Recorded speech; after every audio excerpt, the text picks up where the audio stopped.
I'm going to turn this over to our superintendent, Dr. Stevens. Thank you, Madam President, Board of Trustees, audience members.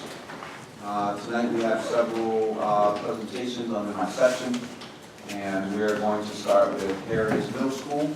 And this is, as you know, part of our One Big strategy over the course of the year, where schools are focusing in very deeply on instructional practice. And our principal for Heritage Middle School is Ms. Lynette Brunter, who will be presenting to you. Good evening, everybody. Thank you for having me. One of the things at my heart as an educator is reading, and when we looked at trend data, our school leadership team, we saw that over the course of 6th, 7th, and 8th grade in our building, that 77 to 81% of our students at each grade level were reading below grade level. So that was a concern.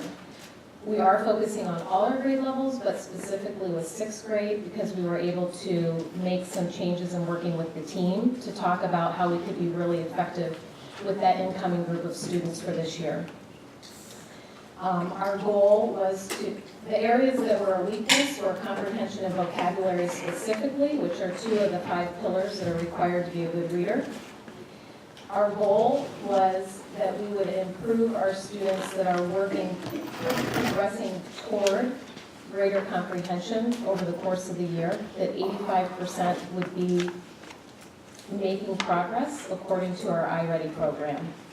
For March, the goal was that at least 50% of the students would be on track for making progress.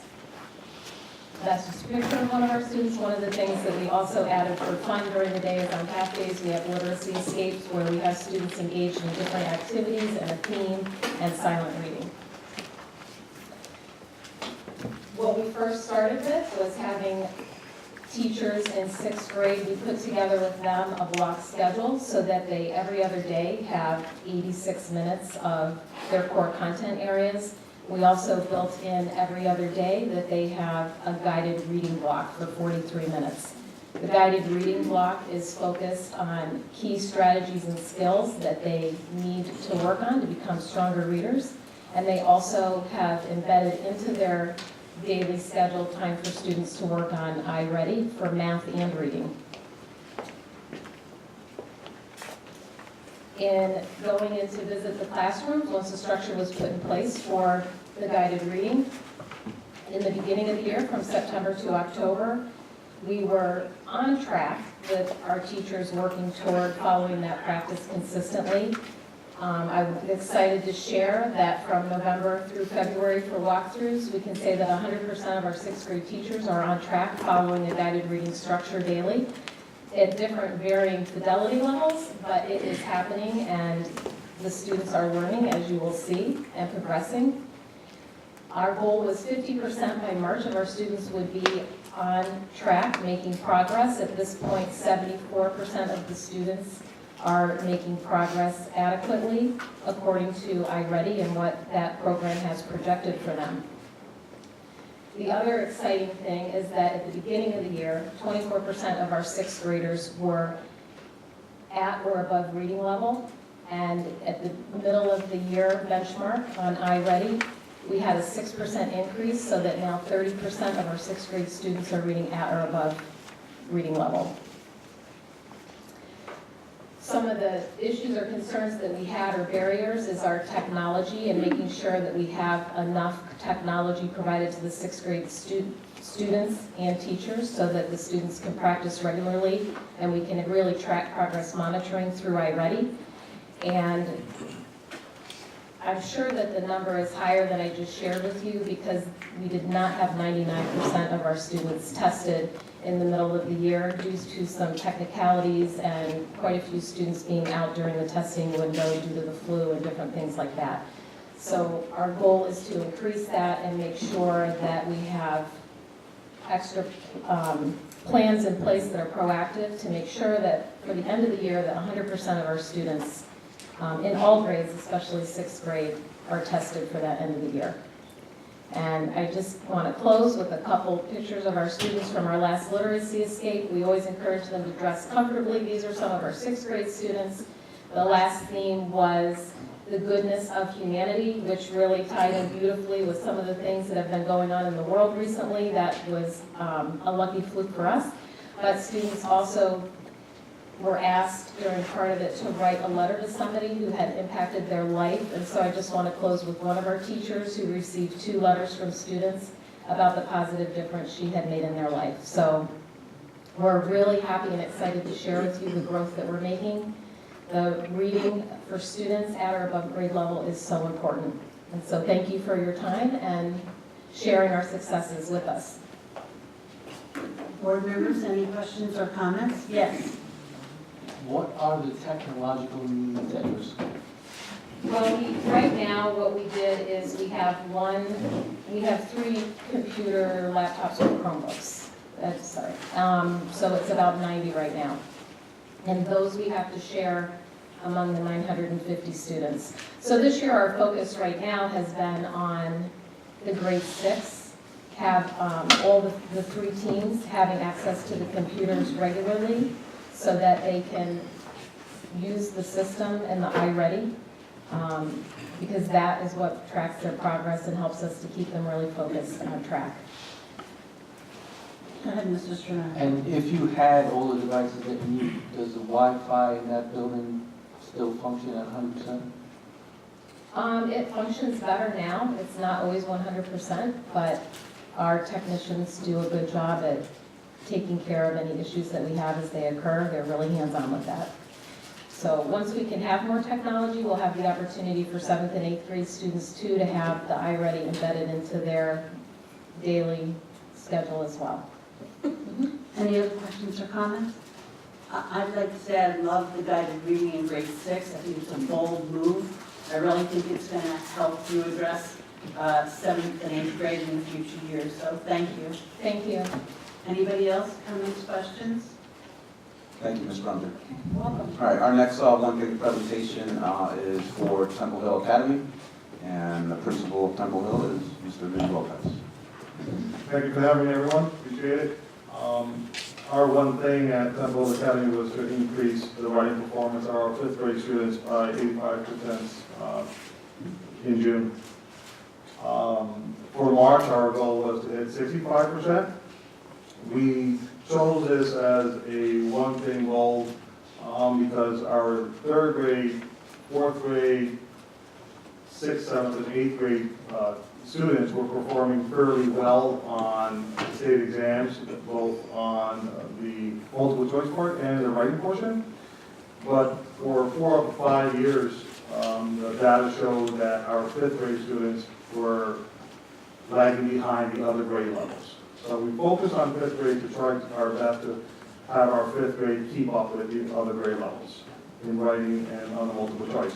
We didn't have to focus on the multiple choice or the reading portion because our iReady data and program does that for us on a regular basis. But our writing skills, we needed something to focus on for our students. So we looked at writing as our goal. So our goal was for 65% for March to make growth. And that was our root cause. Our root cause basically was we were lagging behind, and how were we going to monitor this? So we were going to monitor this by doing walkthroughs, by doing it, having our students develop a student-friendly rubric so they can grade themselves as well as the teachers can see what their progress was like. 80% of the times of the walkthroughs, the teachers and the students were writing. So there's a specific writing block for our students. So when we go in, 80% of the time, the students were using the rubric, both the district rubric, the student-friendly rubric. They were doing large class instruction as well as small group instruction. Just a little background. At the beginning of the year, we did our first writing prompt. 100% of our students were either at level 1 or level 2.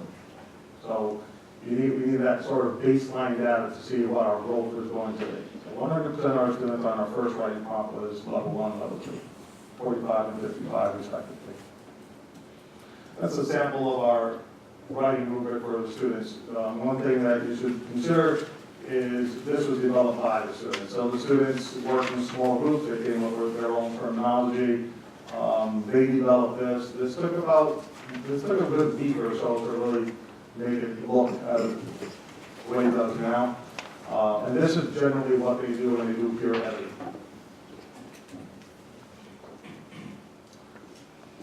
So currently, we have 73% growth from September through March. 30% of our students went from level 1 to level 2. 32% generally went to level 3, and 11% of our students are level 4. Once again, just as a reminder, this is growth. So, it was necessary to give all of our students an opportunity to show that they can make movement from one level to the next, or jump more than one level. This is generally the same, except combined. The blue lines show September's, and the orange lines show currently where we are in March.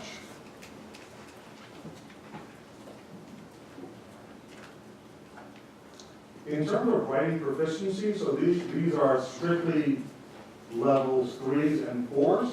So for writing proficiency, we have 51% of our students that are writing proficient are Hispanic. African American 5%, white 21%, Black and African American 14%. White is 24%, two or more races is 5%, and Asian is 9%. We have a large Hispanic population, so that seems about right. This is one of our teachers doing small group instruction and using our students and the rubric to guide them. And the last one is peer mentoring, peer editing. This is something that I've kind of enjoyed to see develop and grow. The peer mentor does change. So you might have a peer mentor for maybe October, and then you might have someone totally different once you've developed into maybe another level. Someone with a stronger writing skill might be working with you. We've noticed that obviously having relationships and building these relationships is probably the key to making sure that this type of peer editing works.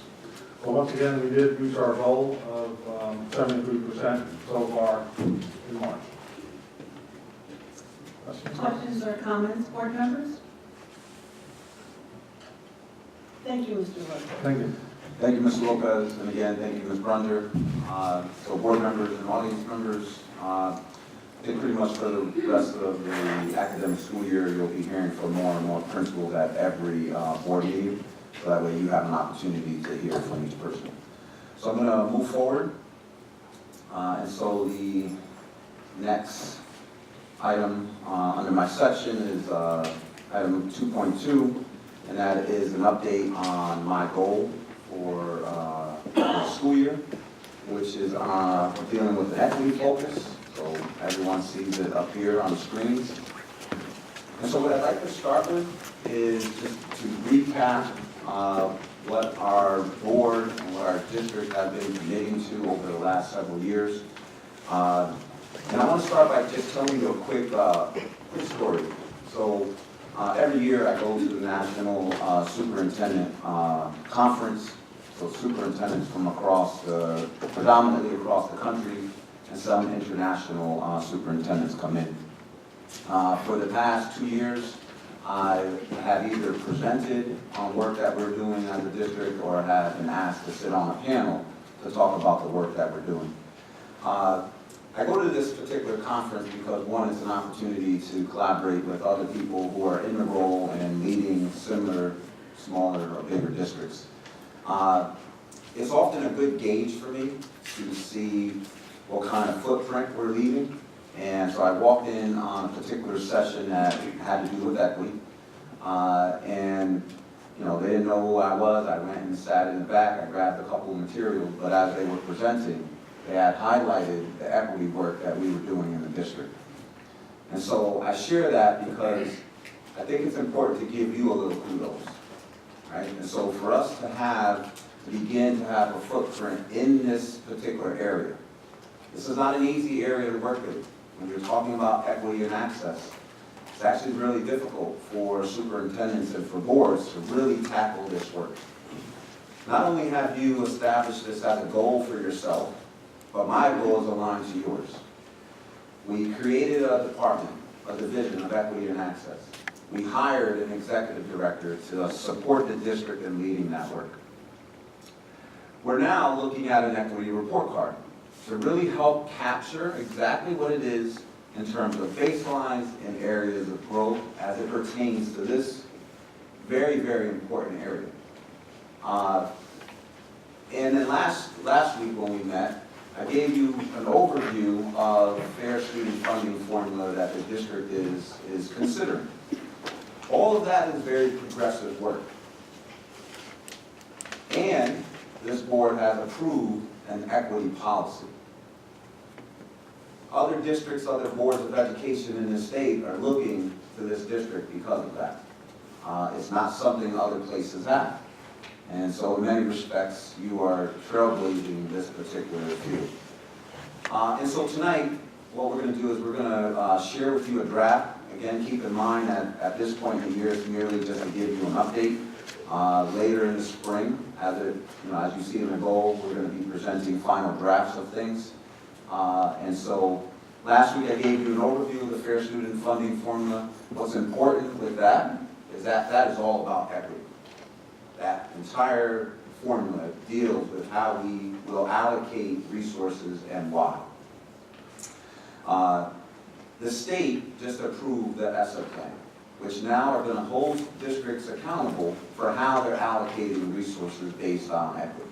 And so, yet another example of how we most likely will be leading the field across the state in this particular area of work.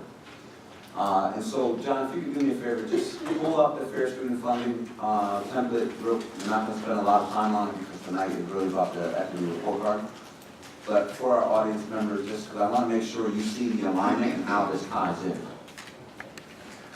So our equity policy, one of the key reasons why this was important is because it provides a common understanding and a common language around what equity is in our school district. So we understand that it's not about everyone getting the same thing. That's not equity. It's not equity here, and it shouldn't be equity anywhere else. But this is about, based on the resources we do have, how are we making decisions on how to allocate resources based on those specific needs?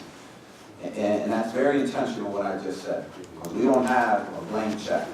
We don't have resources all over the place. We need more resources, right? So let me be very clear about that.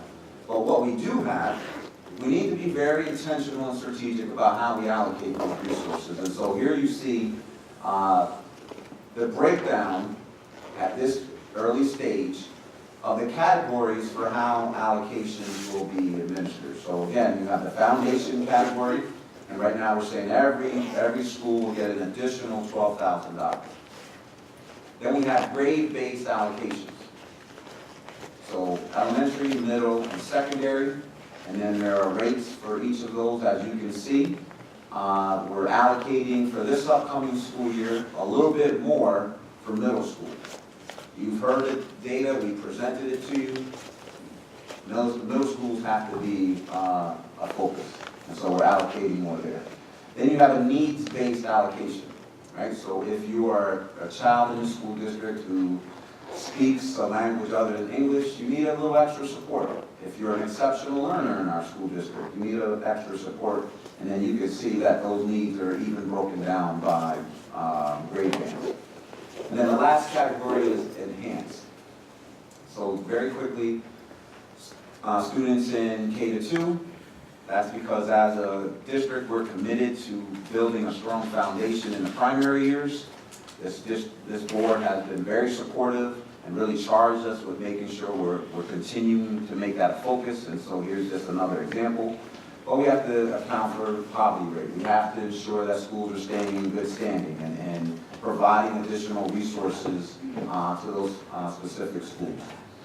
We have federal assistance, so we're not allocating anything from the general fund for local assistance or focus schools because we already get monies for that. And so we're going to just make sure those funds go to the school. And then lastly, again, forgive me if I sound like a broken record, but I do believe it's important that we're all on the same page when it comes to students who are above grade level. Oftentimes, they're not given adequate resources because most people don't consider them at risk. And I'm here to tell you that if you don't make them a focus, they are absolutely at risk. They do become part of your dropout rate.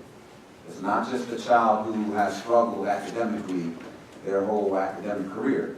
We have children who are gifted, who are above grade level, who become bored, who become behavioral issues because their needs aren't addressed.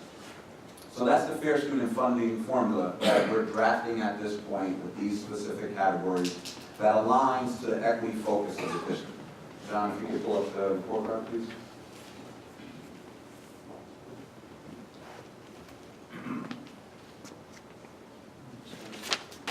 So as it relates to the goal, I just felt it was important to kind of highlight that again.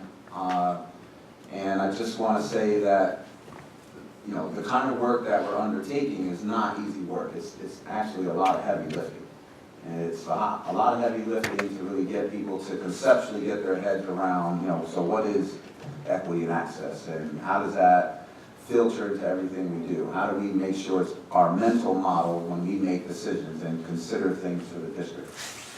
And so Dr. Ebony Green, our Executive Director of Equity and Access, as part of one of her primary responsibilities is to really take this on. As you all know, she was accepted into a fellowship that deals strictly with equity. And so this is, in many ways, the work of the district, her specific work in the fellowship. And so I'm going to ask Dr. Green if you could just give us some highlights of the equity report card, and then we'll open up the floor to board members.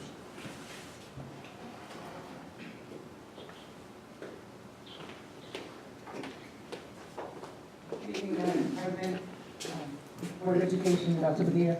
So just to put the report card in context, the purpose of it really should serve as the baseline for the Division of Equity and Access. And so creating it allows us to really look at, one, where our opportunity gaps are, where our students are currently situated in terms of success with regard to academic excellence, and then also serve as a way for us to progress monitor our own success in terms of ensuring equitable outcomes for everyone.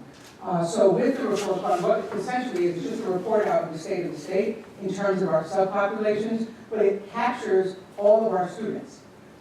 The purpose of it, other than to do those particular things just shared, was also for us to serve as a place for us to then look back to say, look how far we've come. A lot of the time we talked about organizing it in our groups, when we were trying to figure out what were the most important components, we landed on 4. So what are the 4 things that we really want to focus on in terms of measuring where we are as a district, and what are the 4 things we essentially want to hold ourselves accountable? If we say, what are those things that really need to shift, or what are those things we need to really pour into that essentially would give us the outcomes that we're looking for? I'm just going to, perfect. So this is just our table of contents. I'm going to go through pretty quickly. The introduction really explains what I just shared, and then it also captures our student enrollment PK-12. And then it outlines what schools we have, so that's just our district profile. We have 14 schools, and then it shows which ones. We spent energy really focused on here. So what are the 4 things that we want to focus on? Literacy, numeracy, attendance, college and beyond, and discipline. So those are 4 things that in this report we really look at to figure out where we are. And then we went one step further and said, based on our free and reduced numbers, where would our schools fall? Because there are great assumptions about how poverty plays into student performance and what additional supports are required so that students could really excel. And so we broke out our schools into levels from low to extreme poverty. Then we looked at our numeracy and literacy, and we broke it down into subcategories. And then we also included the students who are economically disadvantaged and how they fare and score, and all of our other subcategories. The colors here indicate if it's extreme, high, or medium poverty school. Important to note is that there are no schools that would be considered low poverty based on free and reduced numbers. And this is just another piece of that. So it's the 3 to 8 math, and we use the 3 to 8 literacy. And then we looked at special ed. So what is how are our students comprised, and what programs, and what programs indicate where students are. So what you'll notice is whether it's 6 to 8 or 9 to 12, that there are students that are in whether 811, 812, 1211, what is the overrepresented population within our district. And so those 3 graphs break that down. One thing that we thought was really, really important is that so often we look at numbers to solicit what is the truth. And so one thing that we did is we went also back to our K-12 surveys, and we looked at what kids feel about the education that they're receiving, and what are the things that they share. So what you'll notice is throughout the report, there's a lot of different places where we add in student voice, where students say, my teacher gives me extra help when I need it, or my teachers encourage me to ask questions when I don't understand. And so this is in fact what students feel, the vast majority of students feel, and that is 89.5% of our students across the district feel that way. What's the disconnect between what they're saying and how they're performing? And so that allows us to say, okay, we need to keep digging to figure out where we are. And then we went to discipline and did the same thing. We broke it out in terms of our suspension rates by school, the students who were suspended most often from what school, or what schools fall in that area, if you will, and then the ethnicity. Again, this is the discipline in school and out of school, broken down by race. And then we move to college and beyond. So what is our current graduation rate? Please note that all this information is based on last year. And so every year we go forward, we use the data from the year prior to highlight and update. We went to college and career based on subpopulations. We did capture some information, so based on the populations of students who were scoring where, and then attendance. So what is the higher attendance, obviously, should be in one way or another, but what you will find at different places in the report is that there are times, in fact, that there is no real connection. And so what allows us as a department or division to do is to really start to drill down that they're not all indicators of what you would make assumptions about. And you will notice that even in some of the attendance areas, you have certain populations that you wouldn't expect to have high numbers of attendance issues that they actually do. And so that also leads us to down another path that we've explored with other departments to say there's certain subcategories of people who don't particularly usually have issues of attendance being a problem, but they do. So one example is when you drill down, you notice that perhaps Caucasian female students had a higher attendance rate than Caucasian males. And so those are other things that we're starting to drill down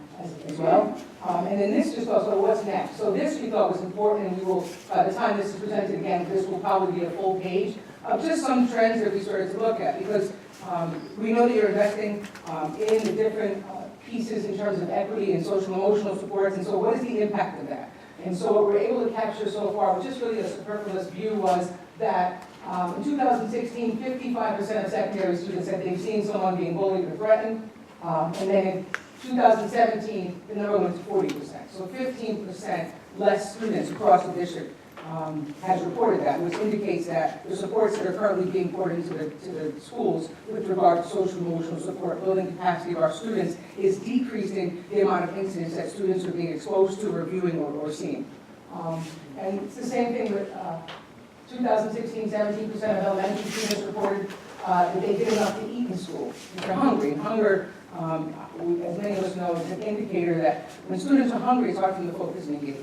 And so this year, the same question was asked on the K-12 survey. 80% of students now, 10% more students said, I get enough food at school. And so that will indicate to us that now that allows them to then go into the classroom and engage at deeper levels. And then the last example would be that 2016, 71% of parents said that students do not threaten or bully each other. And as of 2017, 75% of parents strongly agreed or strongly agreed to that. And so what this page will capture are the pieces that we can now start to document in terms of the impact of those interventions and the highlights of how those 4 components integrate well to say here are some recommendations for further supports. So I want to just capture one quick thing, because maybe someone may not know why we capture the food, the food our students eat in school. That is absolutely an equity issue. And so the #1 breakfast program in the state, #3 in the country. think about the opportunities that students now have that they didn't have before for the reason Dr. Green outlined, right? So the more our kids come to school and have access to quality meals, the less likely they are to be hungry and not have the ability to concentrate and allow our teachers to do what they need to do with students. So, Dr. Green, thank you so much for that overview. And so I'll open up the floor to questions and comments. And just keep in mind, this is all still a draft. We still have a lot of work to do over the next couple of months, but we're hoping to bring back to you early May what the final product looks like. Mr. Howard? Yes, Madam President. Dr. Green, first let me commend you on this work and this document. And it's something I'm definitely in favor of and wholeheartedly behind. But could you speak to how that conversation looks in regards to selling it? Understanding and explaining the difference between equity and equality and the idea that the resources follow the needs. How do you have that conversation so that people understand that every student does not need exactly the same thing? I don't know ultimately what the answer is for that. Here's what I'll say. I think many of us know students, and many of us, if I said to you, picture a student that you felt in the long term could have been very successful and wasn't as a result of that, right? And so for me, oftentimes, I think when we say that, we picture something based on our own perceptions.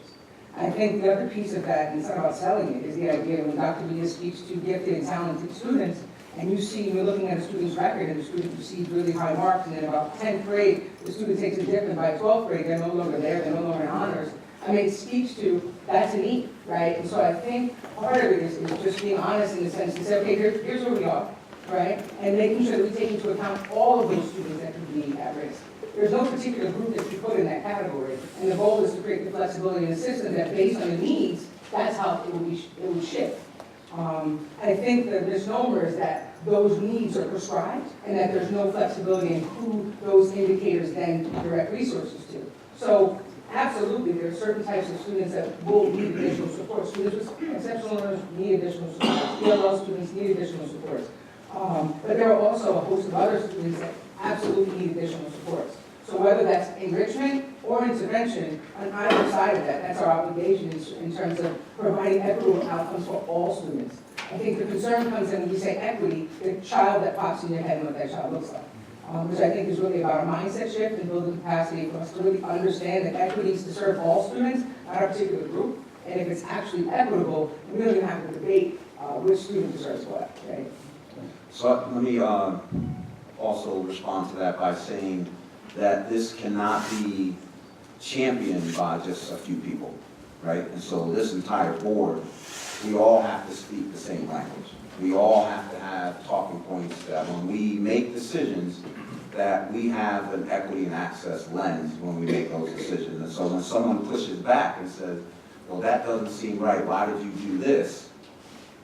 You should feel comfortable and have some pride in your response and knowing this is the direction we're going in because it's the absolute right thing to do. And sometimes it's hard for people to accept and understand that.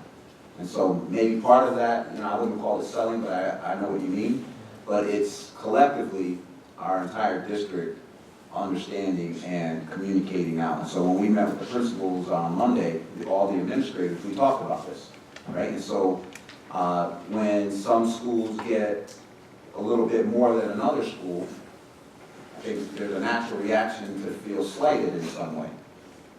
But they're not being slighted, right? It just means that the other school requires more than what you need. And so it's helping people to accept that. Yeah, I do apologize. The selling, that was the wrong term used. I was convinced, that's all. Mr. Menuda?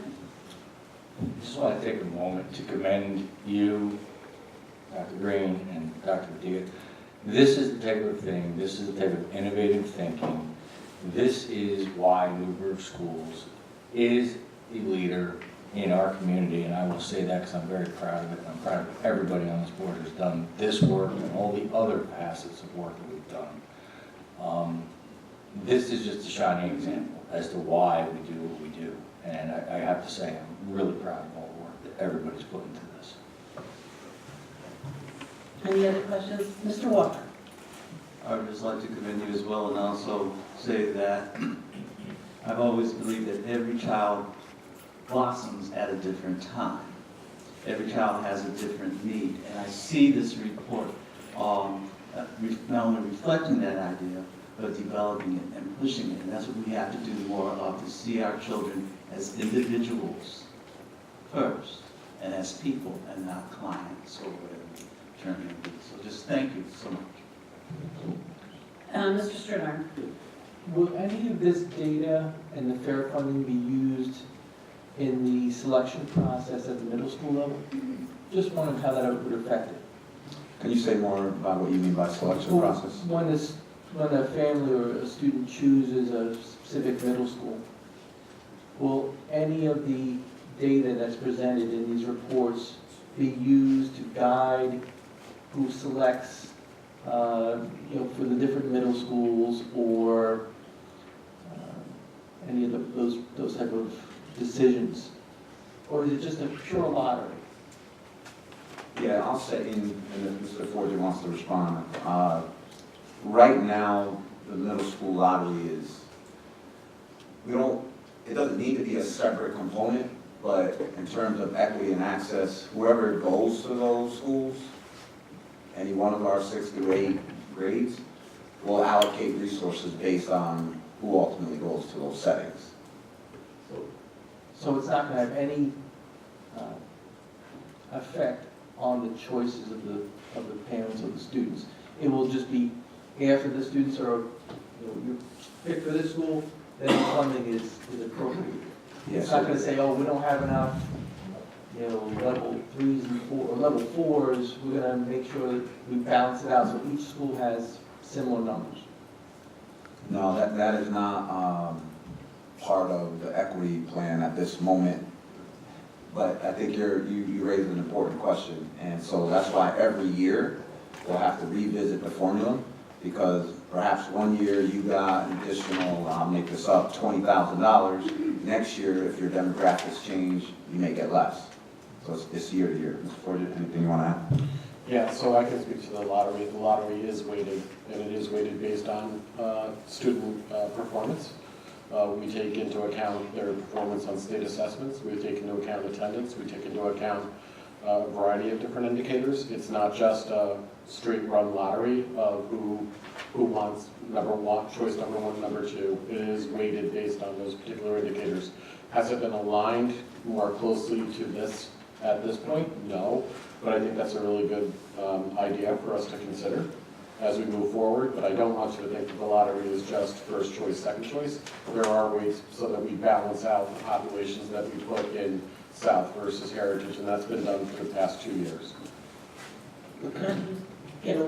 If you do weight it that way, it'll help if you have this similar type of funding every year, so you don't have people, staff going from school, back to school to address the specific needs.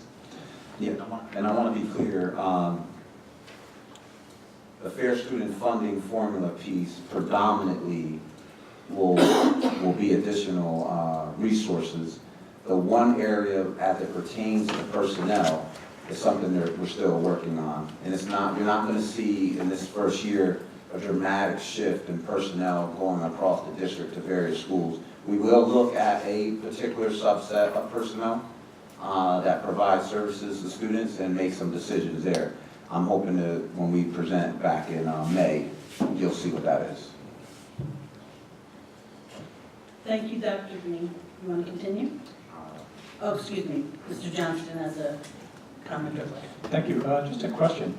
The funds allocated for the Fair Student Funding Formula, are they dedicated to a particular purpose? Outside of what was shared, you mean? Like outside of the categories? The documentation explains kind of where the numbers come from. But once you get that number and the funding is allocated to the building, are there requirements that the funds be used for a specific purpose? Okay, yeah, thank you for that question. We're actually working on a guidance document right now for principals, still in a very rough draft. When we present back in May, we'll make sure that's included. You'll probably see it way before that. But yeah, there will be some specific guidelines that principals have to follow. Any other questions or comments on this section? Thank you. All right, thank you again, Dr. Green. All right, so we're going to move forward, and the next section deals with the proposed budget. So I'm going to just give John a few seconds to load that. All right, so while that's coming up, I want to just talk about, because we do have new board members, just the structure and the protocol in which we go through when we talk about the budget. I want to start off by just saying thank you to those who sent questions and comments. That's obviously helpful to us when we want to engage in a healthy discussion and not have to go back and get back to you at a later date. So again, by way of protocol, please make sure you get your questions to me the Friday before the subsequent board meeting. That way we can have a real discussion. And so tonight, what you have in front of you, audience members, what you see, and what has been shared with the board is a proposed budget for the upcoming academic school year. Now, let me just preface that this is a proposal, which means that it's still likely to change as we get new data.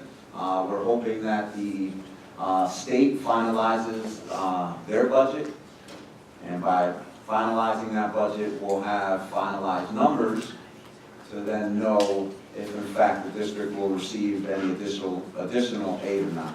That very important information has a lot of financial implications for us as we try to bring our budget to a state that it can be recommended to you to vote on. We're not there yet today, okay?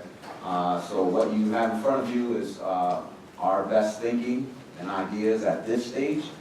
As our budgets have in the past few years, we go through several drafts before I feel comfortable presenting a final recommendation. And so the protocol and structure for tonight's discussion is that we'll go through each of the different sections, and we'll take board meetings until we get through the whole thing. If we get through it all tonight, great. If we need a following meeting to do that, that's fine too. All right, so every board meeting until we present a final recommendation for you to vote on, we'll have time allocated for a budget discussion. So, Madam President, with that said, I'd like to go ahead and start with the first section, which is the Board of Education codes 1010, 1040, 1060. Are there any questions on those three sections?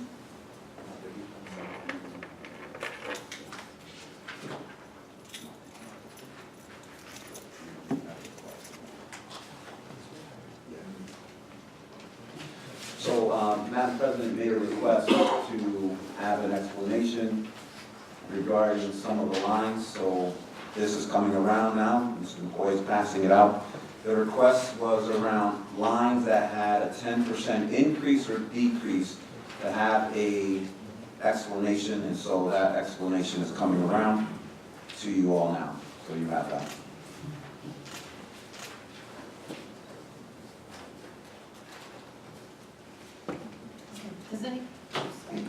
Does anybody have any questions on 1010, 1040, 1060? Yes, Mr. Stradar. On 1010, Board of Education is $27,000. I'd like to know, as of today, what has the district spent on the Board of Education line item? So all questions will be filtered to me first. All right, so just, I should have noted that before by way of protocol. And then I'll ask anyone on senior staff. So I'm just going to give Mr. Kern a second to load up. And Mr. Kern, if you can go ahead and answer that question for Mr. Stradar, please. While he's looking at that, I did send some questions on March 3rd. They were never answered. Did you ever get them? Yeah, we put it in the weekly, in the board follow-up section. You asked around, that request was about security personnel, and yeah, that was in the weekly. It was in the weekly? 2 weeks ago. In 1010? Yes. To date, expenditures have been $12,015.56 with an outstanding encumbrances of $2,269.15.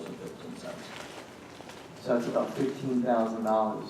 There's a balance of about $11,971 at this time. Is there anticipation of expending that by the end of the year, or can we lower that line item?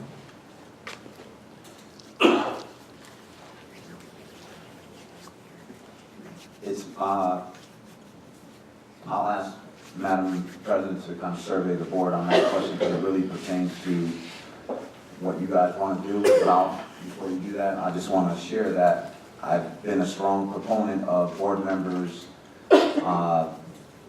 educating themselves, attending conferences, trainings, seminars, and workshops.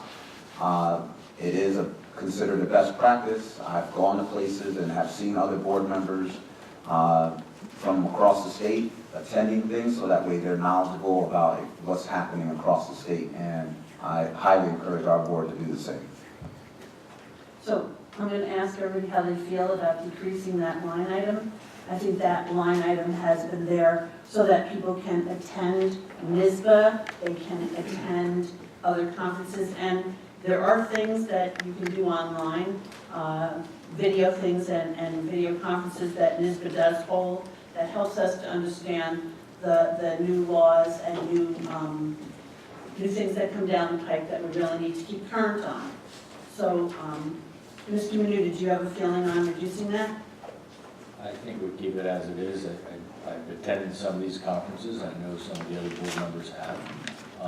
I found them invaluable, and I think it's important for us to do these things. Thank you. Mr. Johnston? I'd be comfortable with reducing that, and if you want to throw out a number, say $5,000 or so. I think the NISBA conference is in New York City this year, and that can make it, very affordable, especially if you commute in for the day. And I did that a couple of years ago. I found it very useful to go to, but it's, it makes it more affordable. It's in New York. Ms. Prakash? I'd like to do the same. Mr. Stridham? I'd like to lower it by the amount that Mr. Johnson stated. Mr. Howard? I'm comfortable leaving it at 27.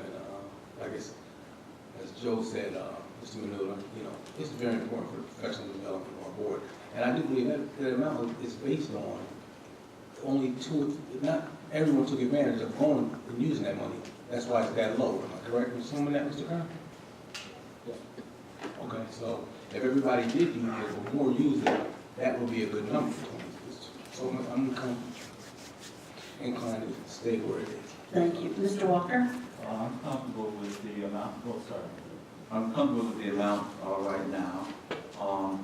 I know the conferences that I have attended have been incredibly beneficial to me as a new member of the board, and that's why I support it as it is. I too support as it is. In October, Ms. Prakash, Mr. Howard, and I went with Dr. Dia to the NISBA conference, and we presented. That gives our district and our Board of Education statewide credibility. I really think it's very important, so I think we should keep it as it is. So that's 5? That's correct. Okay. So that will stay as it is. Any other questions or comments on lines 110, 140, and 160? Can I just make a general comment? Sure. I very much like this idea of just having some guidelines where there's a threshold that we get additional information about the changes. I think this is great. I think it would be even better if these were kind of in line with each of the items, so it's kind of all in one document. Just a comment. That is something that, again, this is all proposed. We'll take that under consideration. Thank you for that suggestion. Okay, can we move on to code 1240? Yeah, as we move forward, I know I kind of asked for consensus, but we're not really doing any voting at this point. So if you have comments or questions, things for us to consider during this process of just proposing ideas and recommendations to you, we're going to take all of that into consideration to get us to a point where I feel a formal recommendation could be made. So I'll try that, that's my bad. felt that the one on Board of Education needed a consensus, because that really is about us.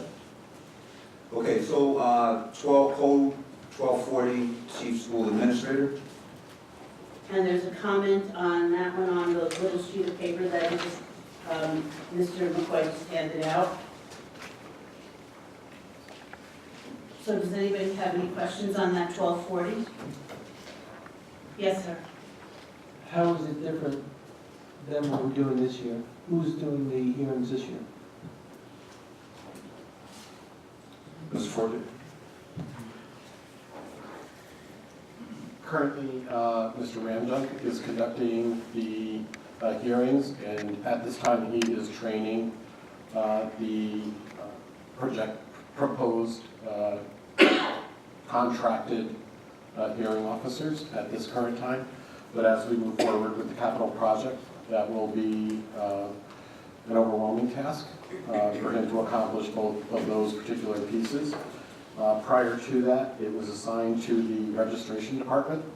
But as we move forward, we're realigning the expectations of our registration department to pick up a K-12 attendance initiative. That is being done based on some of the changes to ESSA. ESSA has now added a non-academic indicator of success for a district and a school, and that non-academic indicator is chronic absenteeism. ESSA determines chronic absenteeism as a student who is not in attendance more than 10% of their enrolled days in a school district, whether it's excused or unexcused. So we have to monitor that very quickly, and we have to provide direction and support for our attendance teachers and hopeful additional staff to support students, whether they are disengaged and disenfranchised or lacking health support or health care. Now we'll start to take a look at those individuals as well and start to really focus on those. And the registration department is now overseeing, will be overseeing open houses and transitions.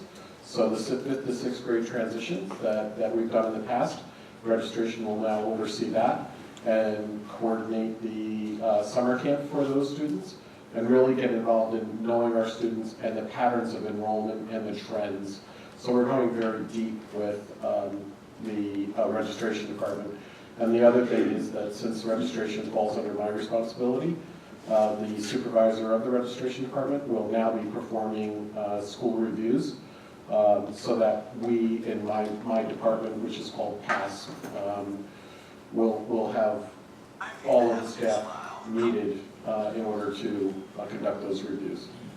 So there are times when restructuring is necessary, right? So when we get things mandated to us outside of our control, it sometimes causes organizations to have to restructure. This is one of those times. School districts now moving forward will be held accountable for the chronic absenteeism of the district. We have to quickly make some adjustments, and we're hearing from our principals loud and clear during Datacom when we present the attendance for the year. We got a lot of work to do. So for that reason, we're moving towards the retirees doing the hearings. Does anybody else have comments on that code 1240?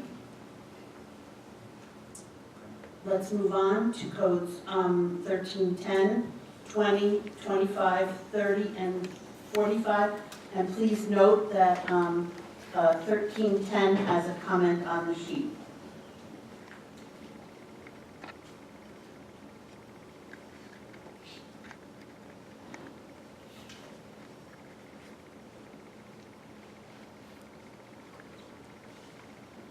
Questions or comments by board members on this section?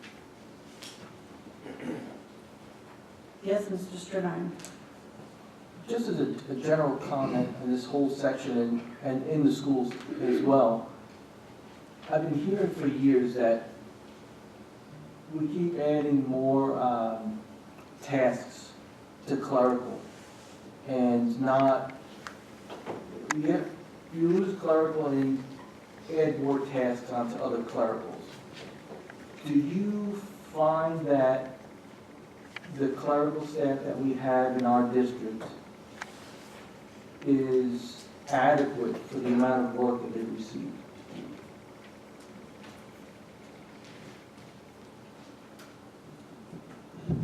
It's a very general statement. So I'll say, my response is gonna be general. We have phenomenal people in our district. We love them. They bring it every day. Where we see gaps, we try our very best to address them. And so if there are specific areas that you're aware of that you want to share with me, then certainly I'll take it under consideration. But there are, we have good relationships with these people, and certainly throughout the years, they express various concerns with us, and we try our very best to work with them to address them. So as the need arises, we try our very best to address it.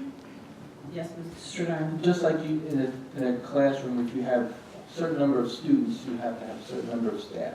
If you get over a certain period, you're over that limit, and you have to add more. Is there any kind of guide that can be used for clerical type of work? How do you assess that as a manager? Like, how do you do that? Yeah, no, it's a really good question.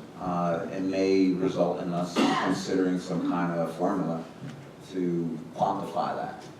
It's highly subjective. It is, it's very hard, but I do appreciate the question and the concern, and I'll share that, we'll bring it back to the team. We'll talk with our union leaders and see if we're in a good place or not. Any other questions on this section? Let's move on then to section 1420, 30, and 80. And please note, 1430, 1480 both have comments.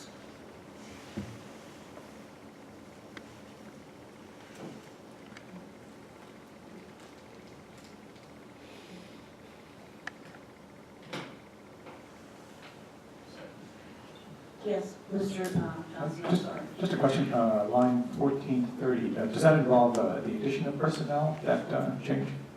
Just not clear to me where. Mr. Kern? No, it does not include the increase in personnel for that.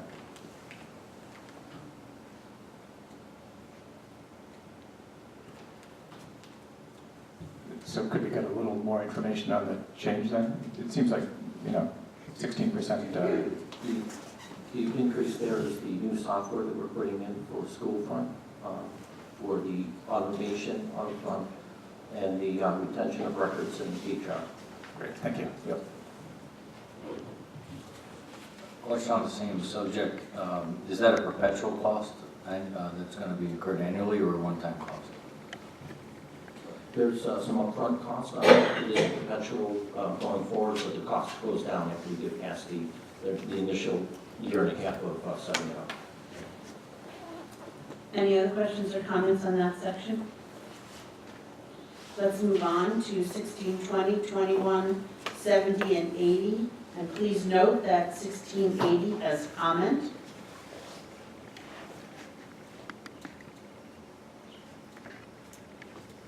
Any questions or comments on this section? Yes, Mr. Stradar? On the first two items, operation of the plant and maintenance of the plant, those items have gone down. But knowing the amount of work that's needed in the buildings based on the building condition survey, I don't see why these items should be going down. It doesn't make any sense. Mr. Kern and possibly Mr. Velez. Start with Mr. Kern. Last year when we did the position control audit, we noticed that we had a few positions that were out there that had been eliminated, that were still being carried on as books. So a lot of it is the elimination of is right-sizing the department there. Also, Mr. Velez has gone through and we've really streamlined this budget. We've taken a look at some of the things that aren't in this budget, with the electric and the gas and all those things there, making sure that we have the right projections for that. We have an outside company that helps us with that, and we squeezed down a little bit this year to make sure that the projections were a little closer to what we need, what we have been spending over the last couple of years. So, okay. I'm sorry. Yes, Mr. Stradina. I haven't been to the buildings and grounds meetings in a little while, but the schedule that's coming up for, say, the summer, you know, the painting and all the maintenance, do we need extra personnel in this upcoming budget to handle that? Oh, every year we're behind, from what I've seen. We always need something else, and we just don't have the staff to do it. We always try to move people around, and then we fall behind. We have this building condition survey. We have, what, 3 or 4 items, you know. Items 1 are like critical. Items 2, by the time we get to the capital bond, will be item 1. We need to get ahead of this. To cut this doesn't make any sense. Mr. Velez, did you have something you would like to say? Some of the items in the BCS we are addressing this year with the budget that we have. Every year we take a few, because the big items we cannot take has to be on the bond. Our painting program, as you are aware of, we have 3 painters that work at night. And so far we have painted 4 full buildings. We're painting north now, so we're making a lot of progress. Last year we added some staff in buildings and grounds. And this year when I work in my budget, I work with Mr. Kern to work the security side, to bring more guards and to improve that department better. But with the funds that we have a list of projects, and I'm working with Mr. Kern to do that this summer. I agree with Mr. Stradine. Go ahead, Ms. Yes, I'm sorry. I'm sorry, I agree with that also, and I questioned that, the fact of going down. I didn't think that we should be going down, because I know Mr. Velez and his crew many times do something and make do, instead of really giving them the manpower that they really need to keep our schools above par and not having to, to stretch things. So I did question that, and when I wrote in about going down, I didn't think we should. So. I'm gonna take your comments and bring them back to the team, obviously for us to work on and see. So we'll do that, obviously, but it should be noted that each year we've added additional staff and resources to this department. So I don't want this particular view to look like we're somehow shortchanging them when each year we've actually added to this area. Yes, and I know that, Dr. Padilla, but there's also, certain things that, even in the maintenance of it, not necessarily the personnel, but even in maintenance of things like new fencing and stuff like that, that we know that we need, Mr. Menuda. I echo that, and I think we should probably be the inverse of what's being proposed here. I'd like to see more put into that, so that we can keep our buildings. We really have a lot of work to do. I mean, they do. I don't envy Mr. Velez's task. It's a big district, it's a lot of buildings, and there's a lot of continued maintenance. But we need to get ahead of the curve, and I think I would like to see this increased by the amount that's being increased. To be honest with you.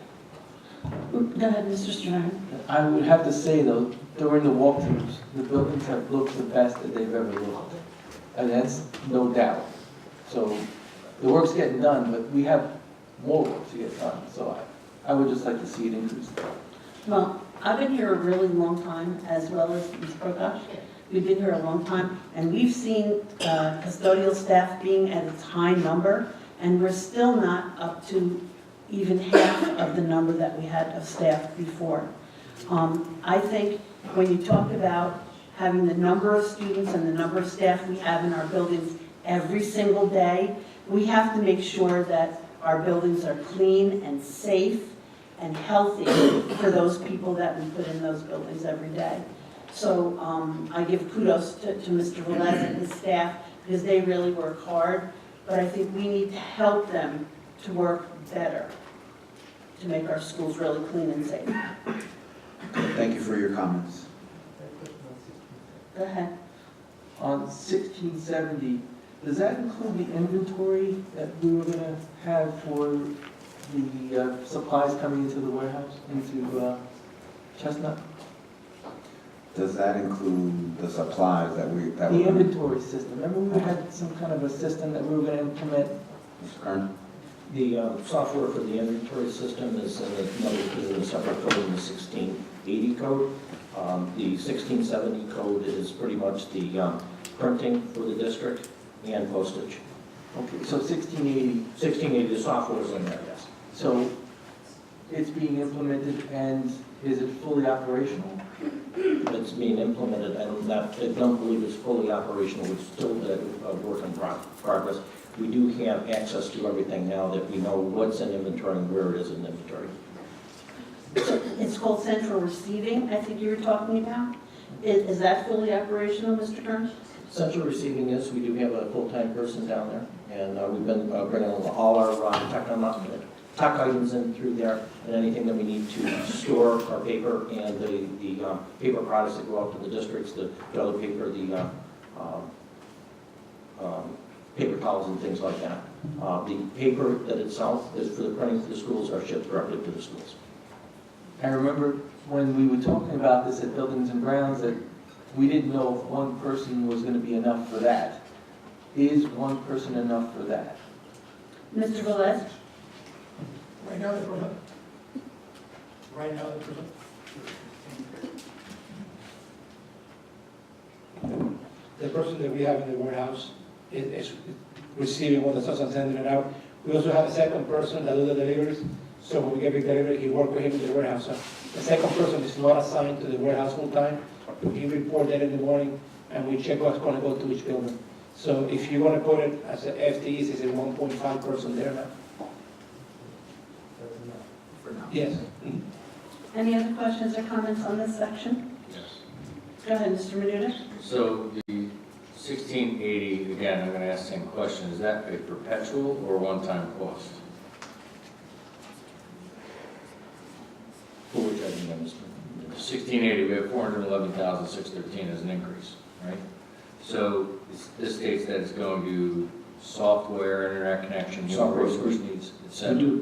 we do have our support staff in there too. These are the techs for the computer. Our computer techs are listed in there for support salaries. That's part of the items there. We have moved everybody that is non-instructional into this one here, whereas you'll see in 2630, that's where our instructional support is for computers. So are we adding techs in this? We're right-sizing the budget as to where people are supposed to be. We added more techs last year, or excuse me, during this school year here, we added more techs, so they're going to show up in next year's budget in there. This is budget to budget. Initial to proposed. If you look on the sheet, 1680 is one that I asked for over 10%, so that kind of helps clarify 1680, Mr. Menuda. Will that help? Thank you. Okay. Mr. Stridine? Student management software, does that include attendance software? Yes. Is it possible that we can go to a fully electronic attendance system where the students scan into the classroom each period at high school level? I'm not sure what you want to do at the middle school level and the elementary, and then have an electronic referral system. Forget about this paper stuff. Have electronic referrals. It's in the system, it can't be deleted, everything is there, and you can print out reports, what type of offenses. Is there any thought to doing that type of follow-through? So it's not a secret that we are trying to automate and digitize our environment. But in that, I think we need to be very careful on what that ultimately looks like. We've made an attempt to, for instance, take behavioral referrals online. We hit a little snag with that. It was an internal system, but it is something we are going to be considering. Mr. Ford, do you want to add? Yeah, we are in the process right now of looking at a few different student management systems, and one of the things that as a representative of the policy committee, because I know this is a high priority that I'm looking at through my lens, is for the attendance component as well as for the discipline component. We met with the vendor last week, and one of those, and in that particular presentation, I did specifically ask about the disciplinary referrals, and he's going to be providing us with additional information regarding it. Apparently, their system was designed and developed specifically for New York State. So Ms. Rabinowitz is really on top of bringing in the right vendors for us to take a look at as far as getting a student management system that would really address our needs. But we're also meeting with Infinite Campus, our current system, to determine whether they can tweak their system to meet what our needs are. So we're exploring all the things that you're mentioning. Cheryl, can you just highlight for the board the various vendors that we've asked to come in to do demos and to share with us their product? Before you do that, just to do a student management system, to implement it, we're probably still a year out. This is like really the amount of training that would go into this, the cost that it requires, professional development. We're doing the research now for consideration, but if we're going to completely change to something different, we probably would need a year to get the entire district ready for that. So we're probably looking at not this academic school year, but the following. Cheryl, can you share the vendors, please? Good evening. We've invited 4 vendors and we spoke with different school districts and our policies, and these were the top 4 in New York State. It was School Tools, Power School, eSchool, and Infinite Campus. And we have a subcommittee of our technology committee, and we're looking at different variables, what is in the student information system that we currently have, how it's not being utilized, and what our other systems offer. The other question that was asked was in regard to, Mr. Sardine asked about, can students be scanned? In the security systems that we're looking at for the SSIP, there is a feature in there that is a possibility that will work with our student information system. So next week, when we present, that might be one of the options that's presented that works along with our security system with ID cards. Thank you. Any other questions or comments on central services? We're going to move on to contractual expenses, code 1910, 20, and 30. We have no comments on the little sheet for those. So are there any questions or comments on 1910, 20, or 30? Thank you. We're going to stop at this point, and we'll continue next Tuesday, starting on page 19, which starts with administration. Right now, we want to finish, and then I'm going to give them a minute.